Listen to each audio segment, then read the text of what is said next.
What is up, guys? So today we are actually at the house. I'm actually in the middle of trying to get into a video that I'm trying to get out for you guys, a nice catch and cook. So that'll be coming up here very soon. But I want to talk a little bit about this video that I'm dropping right now. So thanks to a big shout out to Native Bait and Tackle. They are kind of becoming a new supporter of the channel. We don't have an official sponsor of anything yet, but I do want to talk about Native just for a minute. The owner, BJ, and I been hitting it off almost since the bait store opened. I came to him with a little bit of advice, some information, stuff like that to help him out. But there's a lot of cool stuff happening there, which we're gonna go a little like one thing at the end of this video. I dropped it for a little bit as like a short on YouTube for a little bit, but didn't do what I wanted it to, so we're gonna actually include it at the end of this video. So guys, stick around and watch that. But this is just me helping out Native. We actually got them a new pet fish for this video, hence the name, and found out some really sad stuff about one of my fishing spots. So without further ado, let's get into the video. What is up, guys?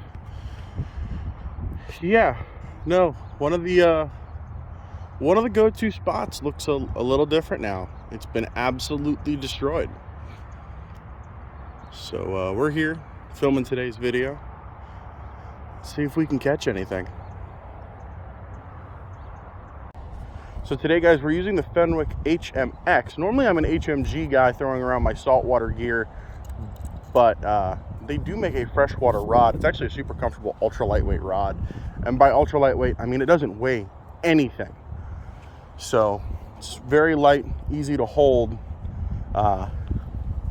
Got it teamed up with my beautiful, freshly spooled 2500 ballistic MQ. But I want to talk about something. I just said that they destroyed this spot. And what I meant by that is all these trees are gone. All the natural shade, cover, it's gone.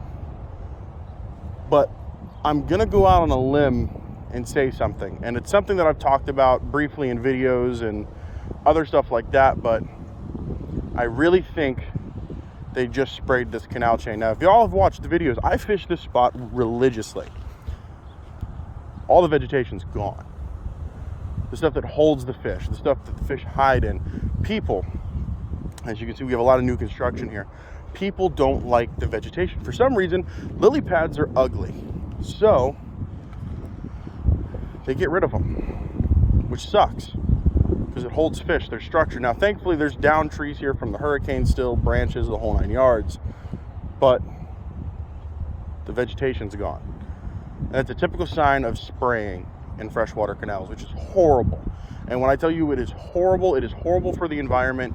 I do not support it whatsoever. And if you guys are unfamiliar with it, there's a whole bunch of Florida clean water pages that you can look up the negative effects of spraying these canals are. But that is for a whole nother video that we're going to produce here.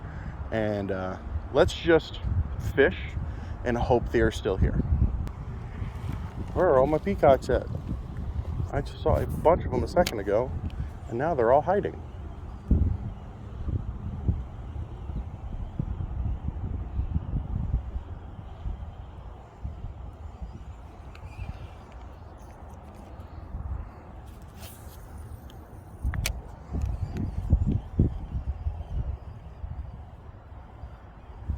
Oop, there was one. There we go. All right, BJ, I got your pet. Let's get it to you. Yeah, this is what spraying will do. We've caught one peacock and one largemouth. Made one other peacock blow up on the bait while I was on a phone call, but I mean, it just shows you. This used to all be vegetation. It used to all be, I mean, the water's clear. Don't get me wrong. This is very clean looking water in a sense. But all that vegetation, everything, it's gone. This is what spraying does to these waterways. It removes all the vegetation. And you'll see as we walk over here, a little bit shallower water, you can see all the dead grass on the bottom. How it's just piled up and dead. And the stuff that is that broke free and is floating is pushed down to the end of these canals. And you can see when we talk about blue-green algae blooms, all the dead plant matter, this is what starts. And I'll show you guys here in a second how close we really are to salt. Now the cool, well, I don't want to say the cool thing about this, is you can see down the canal, and hang on, let me, got my rod in my hand, so zooming in's kind of hard. Put it 3 times. See that green down there? It's a whole patch of this that got caught up on debris, just like the stuff you see in front of me. And it's gonna build up, and we're gonna start getting some rains, and it's all gonna build up, and eventually, all of these canals spill down to saltwater. On the other side of Veterans, which is the road just past these homes, is the first saltwater canal system.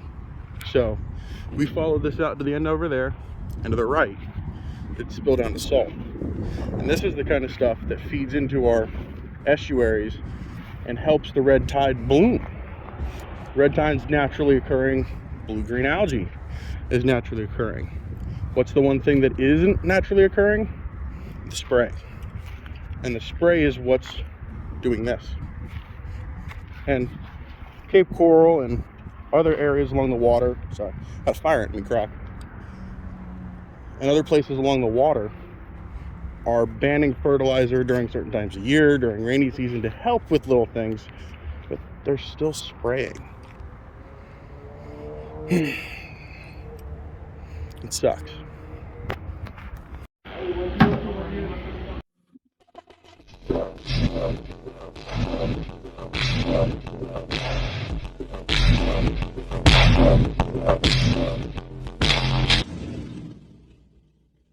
So for excuse me. Yeah. $9.99 to fill this bag. Yeah, much as you can fit in there.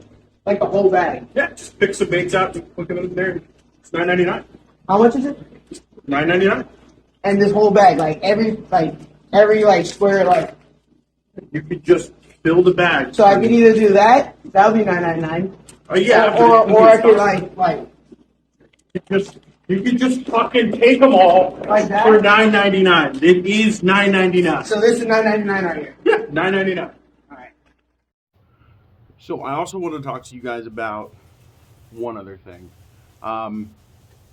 We have this issue that's happening here in Southwest Florida. You guys heard me talk about it in the video, and I'm going to be covering some of that coming up soon.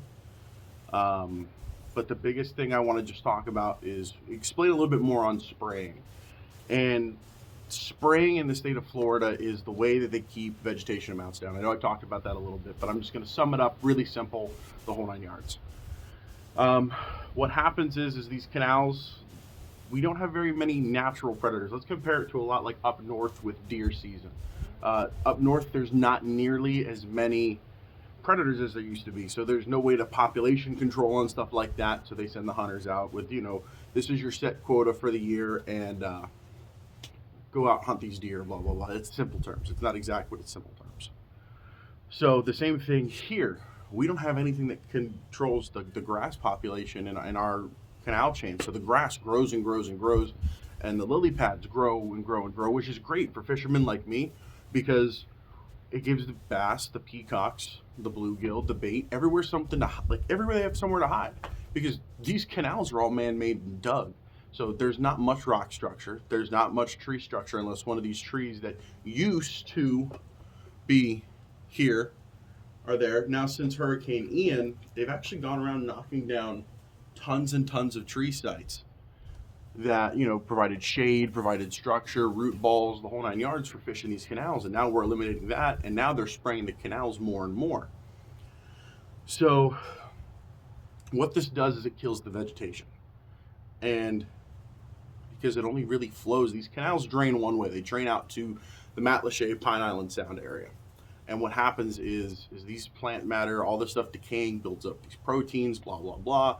Think of it as fertilizer. Easiest way is it's fertilizer. So once they spray these canals, it becomes fertilizer for stuff out in the salt water. And what blooms during our summertime and into our wintertime is red tide. Red tide's a natural occurring thing. Now, I could get into a whole tangent on this. I actually did my own report of this when I was in high school on some of the stuff that's going on, and then right after high school, went on and did a whole nother documentation thing I did for another podcast for a buddy of mine, and it's not good. This buildup of nutrition for these blooms that are happening out in the salt water is going to end up like what happened here in the late 20 teens. We had billions of tons of sea life die due to a red tide bloom that took off out of control. And we have a lot of people here in the area, like Captains for Clean Water. There's a lot of other. For a Tesla, it's kind of loud. For Clean Water Acts, the whole 9 yards. But I could get into a whole tangent on this. We may go and do a video on why this is important. But there's a chance we may be talking about it on a podcast we have coming up. Me and BJ from Native Bait and Tackle are talking about starting a podcast. We're working on a few names. I'm not going to name drop anything, but we are literally just getting the stuff we need together right now for that, and that may be a whole podcast episode. Also, just to get off of all that, if you guys want to check out any of my tackle reviews and stuff like that, I will be doing some reviews exclusively over on the Native Bait and Tackle YouTube page. I'm going to go ahead and link them below in this. But, yeah, if you guys want to check out some of my tackle reviews, I think he's already got one of them up and the same video that you guys just watched here. So, if you guys want to check out some cool stuff, I'll be over there. I'm actually doing a giveaway exclusively there for Sunday, the 4th. Is the 3rd? I think 5th, 4th, 3rd, whatever it is. So if you guys want to check that out, I'll be there. This video is probably going to drop today, and tomorrow is the thing. But either way, you guys get out there, hook into your next memory, and I'll see you guys next time.